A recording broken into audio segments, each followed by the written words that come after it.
இந்த கண்ணாடி உடைஞ்சிருக்கு.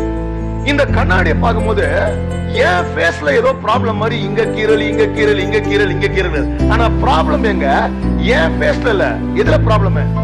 கண்ணாடியில ப்ராப்ளம். ஏன்னா கண்ணாடி உடைஞ்சிக்குது. இப்போ இந்த கண்ணாடி முன்னாடி எவ்வளவு அழகான உலக அழகியோ உலக அழகனை கொண்டு வந்து நிறுத்தினா கூட their face will also look bad. They will also have cracks. இன்னைக்கு it is the same problem with us. நம்ம லைஃப்லயும் இந்த மாதிரி நிறைய கிராக்குங்க இருக்குது.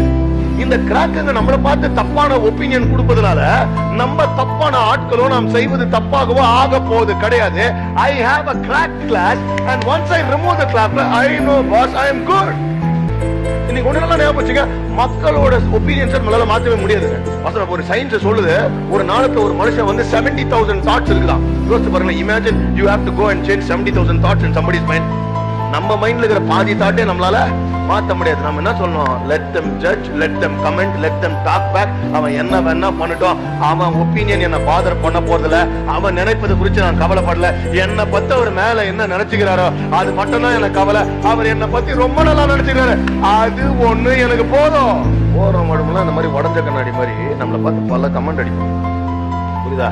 நம்ம அந்த மாதிரி கமெண்ட் அடிக்கிறத பார்த்து நான் சொல்லணும், அது ஒரு கிராக்.